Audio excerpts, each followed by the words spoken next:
What's up, guys? We are riding the Bronson 5 today. It's the end of September 2024. This thing just barely came out, which was good timing because I had just demoed the previous Bronson from Go Ride Bikes here in Draper, Utah, about a month ago. So I spent a lot of time, 2 weeks, on that old Bronson 4. Bronson 5 comes out and I can give you a very good comparison about what's changed and what's different. So come on this ride with me today. I demoed this bike from Go Ride. It's been a lot of fun. Man, I think the new Bronson somehow got more stable and like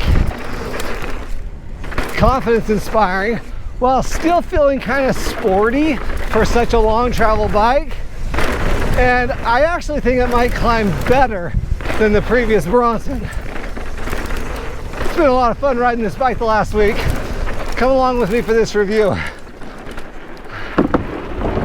What's up, guys? My name is Jason and I've been producing and running this YouTube channel, MTB Yum Yum, for about 7 years now on YouTube, and I try to ride and review as many mountain bikes as I can get my hands on. So today we're on the Bronson 5 and had it for 5 days now.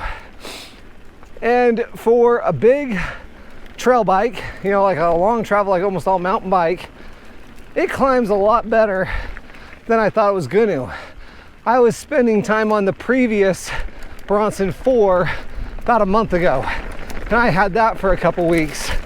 And so, you know, I would honestly say I think this new Bronson 5, it might climb better. I just think it has kind of this tidy little cockpit. It has a 460 millimeter reach on this size medium, but it doesn't feel that long. The seat tube angle is really steep. You just feel like you're in a good climbing position. It's not like a short travel trail bike or a cross country bike, but for like a legitimate go do whatever you want on this bike type of 150 mil travel bike, I am pleasantly surprised with how it climbs. Probably not as good as the Ripmo or like the Yeti SP140, but you know, probably similar to the Ibis HD6. Not that far off anyway. So not a bad climber.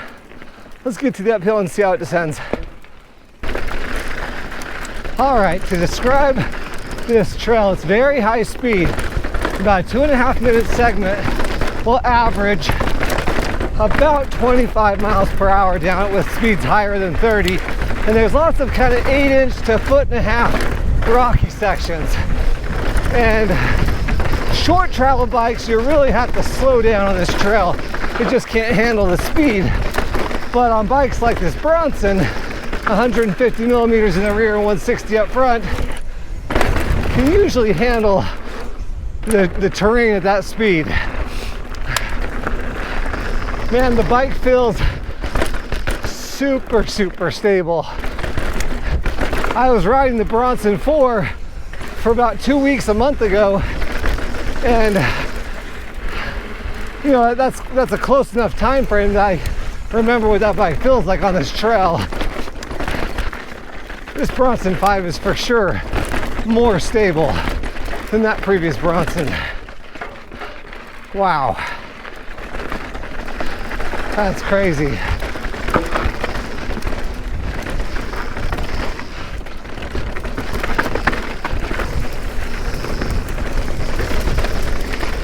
Feels like everything's just kind of quieted down more.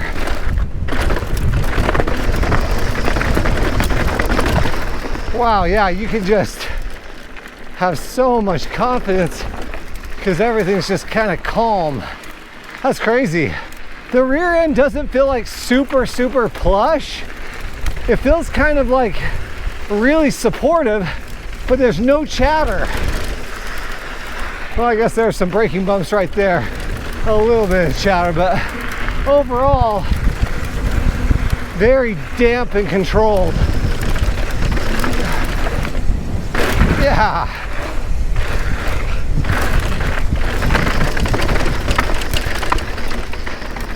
Wow. That's crazy.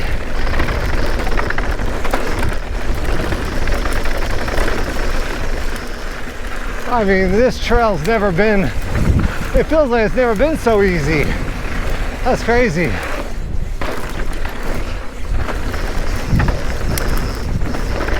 Wow.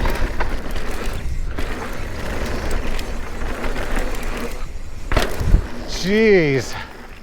That made Jacob's ladder feel really easy. Translucent root beer Bronson.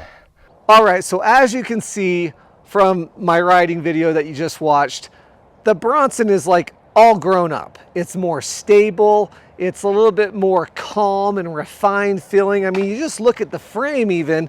Look at it, it's this translucent root beer. What a grown up color, you know? But don't worry, it also comes in this bright pink color, which is really great because the 2017 Bronson had that really bright pink color as well. And I think that's kind of a throwback to that old 2017 model. In any case, they changed up the frame. You can see it down here below. The bike rides different than the previous Bronson for sure. So what makes it ride so different? A couple things. First of all, I'm 5'8", riding a size medium Bronson today. I almost always ride a medium and it fits me well, and it fit me well today. However, this is a 1240 millimeter wheelbase. That's probably the longest wheelbase bike I've ever ridden. I think it's even longer than the previous Nomad. So it's just this long bike now. The chainstays are now longer. The chainstays are size specific for each size model that you get. And remember, the Bronson's a mixed wheel bike. So 27.5 wheel size in the rear, 29er up front, which in my experience this summer, having ridden many mixed wheel bikes, they're just more fun, especially if you're shorter like me at 5'8". In fact, I rode the Ripmo, the Ibis Ripmo recently in size small and size medium. It ships in a mixed wheel size, and then the larger sizes come in 29er. Well, the Bronsons are all mixed wheel, which means all the Bronsons are more fun. Okay, 150 millimeters travel in the rear, 160 millimeters up front, and a pretty slack head tube angle. So it's a 64.2 degree head tube angle on the Bronson, 460 millimeter reach on a size medium. And because it has a very steep seat tube angle, 78 degrees almost, the cockpit feels very short and tidy, which I like for a long travel trail bike, especially like on steeper sections of trail, which I had in the last week that I've had this bike. A couple of really steep sections of trail, that steep seat tube angle is very nice. On flatter trails, it can feel a little obnoxious. I mean, you can see how steep it is. You just feel like sometimes you're a little perched out in front of the bike, but most of the time, someone who buys a Bronson, they're riding straight uphill and then coming straight downhill. So it's not that big of an issue. It's not like it's a cross-country bike, right?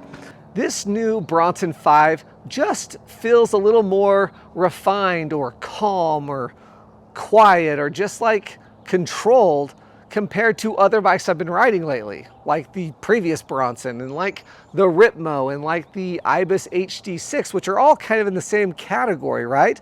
Even though that Ibis HD6 has 165 millimeters of travel out back, this bike kind of feels more calm when you're riding it. It has this very balanced feel. It doesn't have any, jibbiness to it. It's not like a jibby bike. It's not like a real poppy, playful bike, which, it doesn't take away from the experience. It actually kind of adds to it.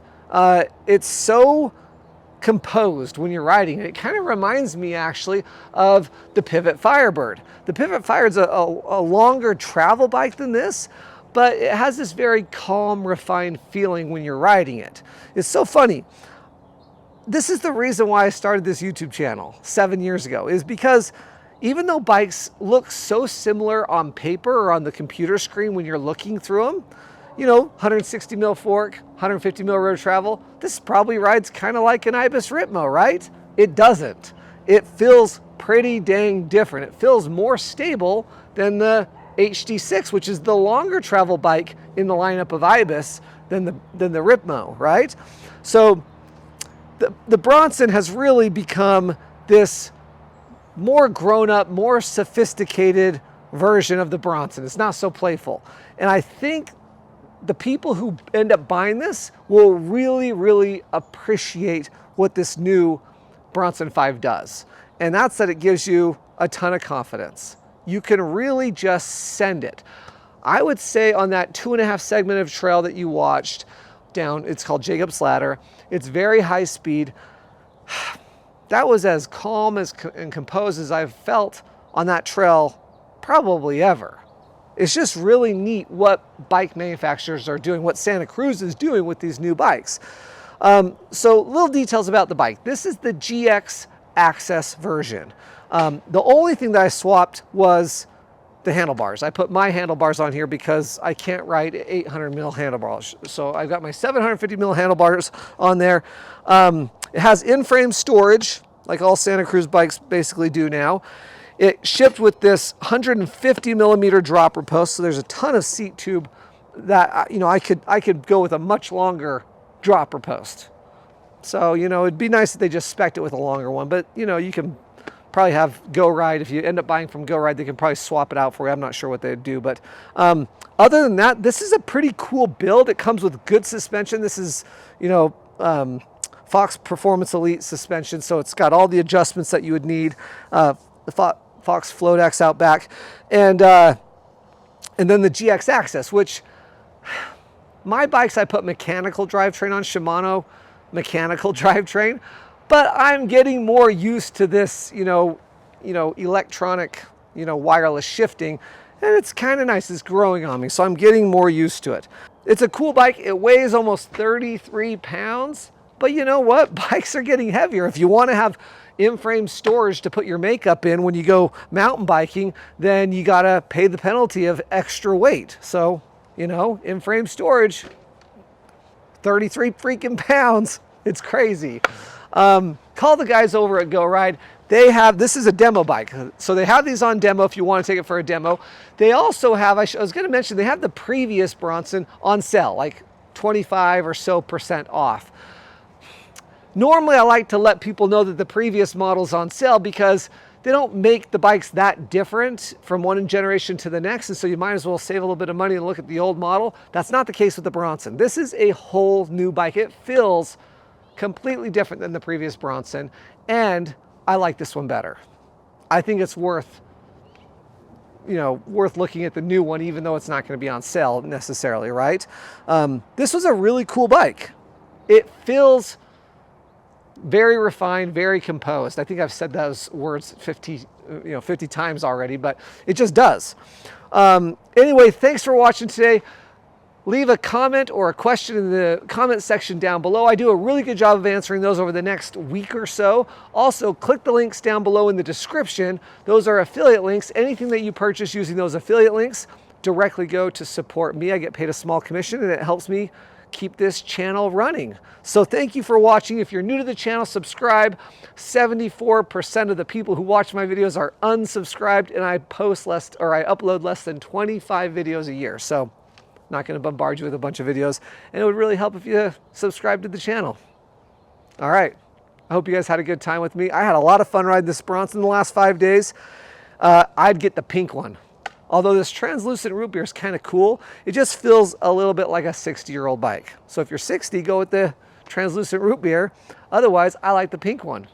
Okay, here's some kind of tighter sections.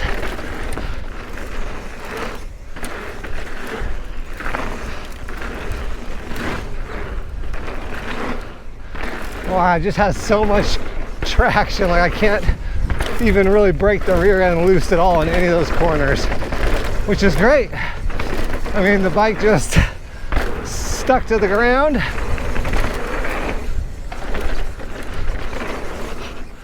Fun. I mean, it's a little bit of work to pump it through all these corners. It definitely wants to be going a little faster, wants a little bit more trail to run, but still really fun.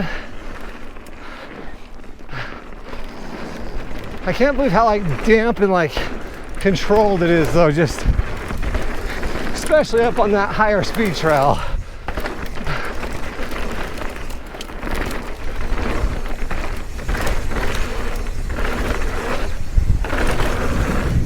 Yeah, it's just so quiet. That's crazy. I don't know, it might sound kind of weird, just it feels kind of more predictable, more calm. Like, I don't know what the right word is, but it's like maybe it's just more balanced or something than the previous Bronson. It feels very locked in and easy to ride, very intuitive, easy to ride, which is really, really nice. This would be a fun bike to go ride at the bike park and go hit some big jumps.